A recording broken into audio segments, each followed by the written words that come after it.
Welcome everyone to Moonlight Theater's Halloween-a-thon. Whether you're a regular or it's your first time joining us, thank you so much for watching as always. If you're new to the channel, consider subscribing.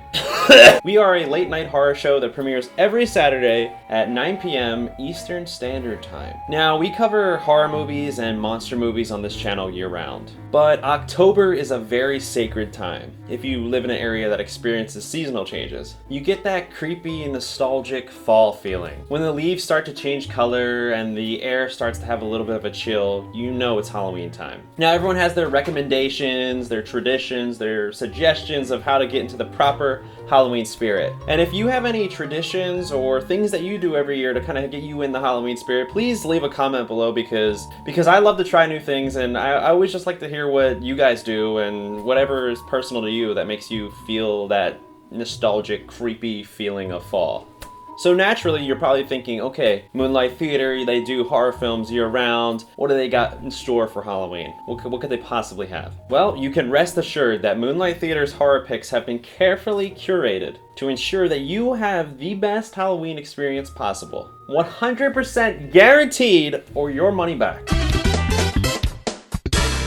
It's our personal goal to ensure that you have a spooky, scary, but fun Halloween. We want to make sure it's fun too, okay? So these picks are all around the spectrum. It's not just pure gore all the time, okay? There's more to it than gore, even though it is a good thing. That's my mother you're pissing on.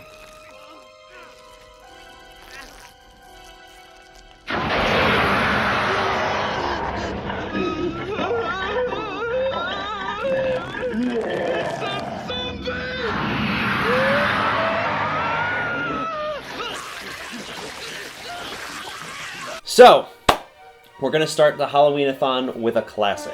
A film about a creature that lives inside of all of us. A creature that feeds on your fear. A creature that grows from inside on your spine and rips it out from inside! Our first film of the evening is The Tingler from 1959.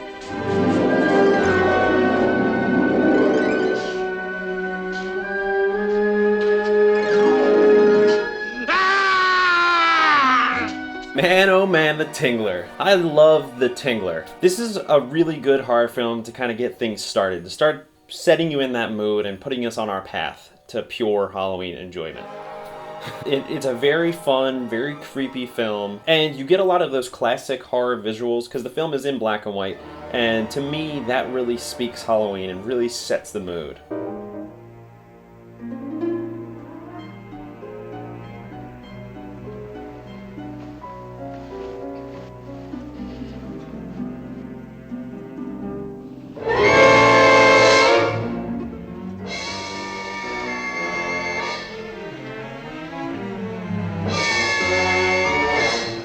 And it's not super disturbing. It's like I said, it's not super gory and tortury or bloody, so you can watch it with your family and they won't judge you harshly. But make no mistake, The Tingler does not mess around.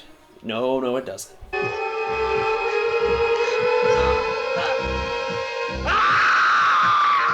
The story centers around a scientist, played by Vincent Price, who discovers a parasite in all human beings that feeds on our fears. He deems it a tingler. Anything that can exert such tremendous pressure on the spinal column must be something you can see, touch, hold in your hand. It may exist for only a fraction of a second, but during that fraction, there's something inside every frightened person that's as solid as steel, and probably stronger. Oh, by the way, I think I found a name for it. The Tingler. You like it? The Tingler? Why not? Since we don't know what it is yet, we can't give it a Latin name. The Tingler. It must cover almost the entire backbone. Because of the tingling it creates on the host's spine when they're subjected to fear or they're frightened by something. I don't know, but whatever it is, it's stronger and denser than bone. I'm showing you this series of negatives in reverse order on purpose.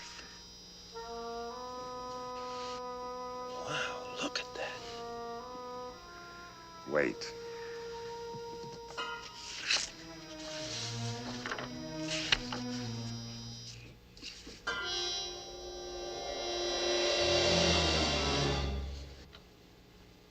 Tingler. It must be.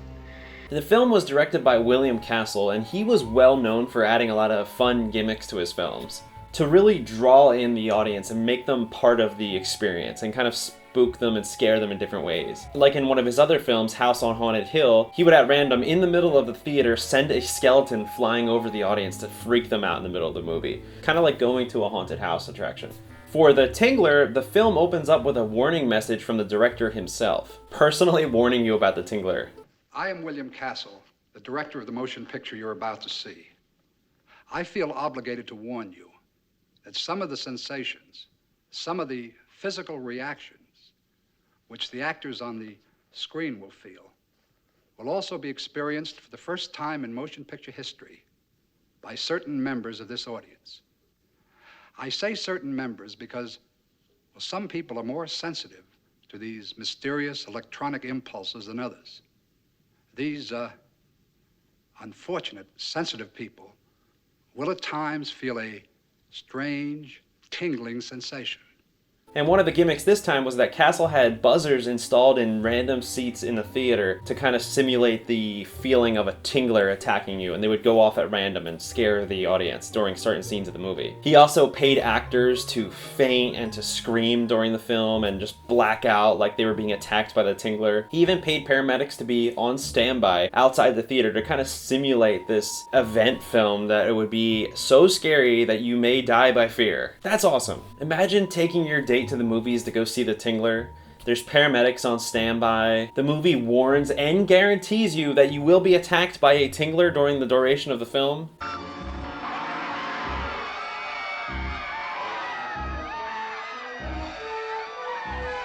And then they come out and tell you that every single person, even you, have a parasite in your body called the tingler. That is awesome. And one thing that I find super cool about this movie is that when the tingler is released into the theater in real life, they actually work that into the film. And you're addressed directly by the actors in the film, and it's integrated into the story, and it kind of breaks the fourth wall. So you get these really cool scenes where Vincent Price himself is warning you about the tingler in the theater. It's so cool.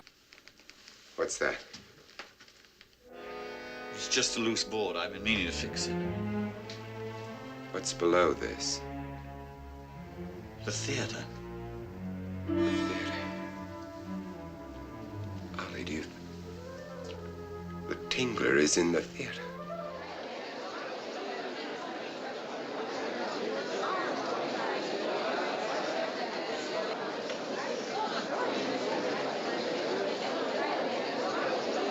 Ladies and gentlemen, please do not panic, but scream! Scream for your lives! The tingler is loose in this theater, and if you don't scream, it may kill you! So naturally, when we get scared of things, people scream, and that's what keeps your tingler at bay. And if you refuse to scream and you kept getting more and more scared, it would eventually snap your spine. However, in the film, when a deaf and mute woman is frightened, she can't scream, and therefore her tingler ends up killing her. And Vincent Price's character ends up removing it from her body to have a full specimen.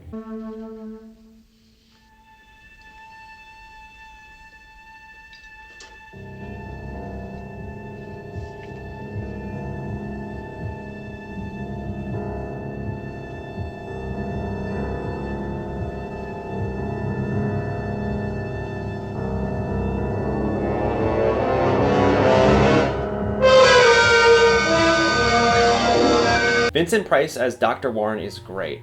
Like right now, wish he didn't work for you at all. That he was, Was it what, a Persian rug merchant? Oh, that's much worse. No. He's one of those classic actors that you just love to watch on screen. He's in a number of horror films, and no matter what he's working with or what the script is or how absurd the idea seems, he always gives it his all. And he really has a classic cadence to the way he speaks, and I just love watching him in action, and I think this is actually one of my favorite Vincent Price films. There's a word for you. There's several for you. Lucy is very upset, so is Dave, and for that matter, so am I. Good. The only way Dave Morris will marry my sister is over my dead body. Unconventional, but not impossible. One of my favorite scenes in the film is when Dr. Warren's still trying to find a tingler or draw one out, so he injects himself with LSD to give himself nightmarish hallucinations. He's trying to scare himself and scares Tingler out. The walls. The walls. The walls. walls. No breath. No air. I can't breathe. Somebody's gotta help me.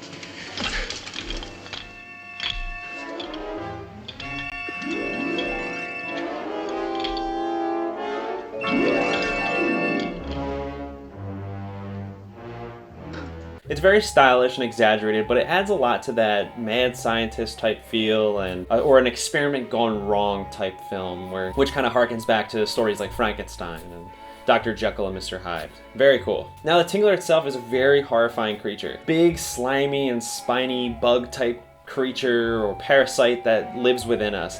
And thinking about this thing crawling up your spine really just gives me the willies. Whenever it appears on screen, it has this theme song that kicks in, and you hear a pulsing heartbeat, and you see the creature pulsing and slimy as it makes its way over.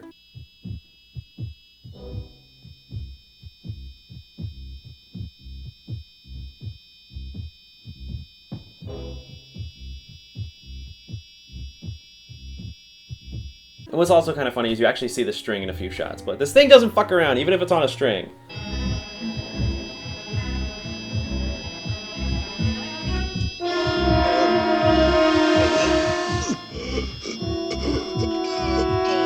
Whenever the Tingler's on screen or breaking loose or somewhere on set, it always adds a lot of tension to the movie.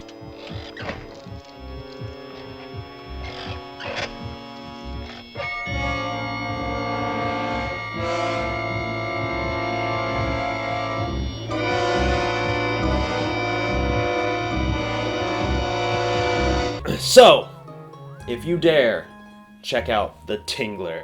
Like I said before, this film is probably one of my favorite Vincent Price films, and it's one of my favorite classic horror films from the 50s in general. It has a really good story, and the acting of the film is all very, very good, so it just kind of draws you in, and it's a pleasure to watch. It's not boring at all. Part of my Halloween tradition is always to start with some classics, and that really kind of sets the tone. Whenever I think about Halloween, I always think about those classic black and white images of monsters and castles and foggy graveyards. That just brings me to where I want to be when it comes to Halloween. So that's The Tingler, the first of Moonlight Theater's Halloween recommendations. This one's best watched with your friends, your family, or maybe on a first date so she doesn't think you're too crazy. The Tingler really sets the mood. Anyway, stay tuned for more horror recommendations, and we'll be seeing you again next Saturday night at 9 p.m. Eastern Standard Time live. And please, please remember to keep your Tingler at bay. We don't need any Tinglers on the loose. Until next time. Ladies and gentlemen, just a word of warning. If any of you are not convinced that you have a Tingler of your own, the next time you're frightened in the dark, don't scream.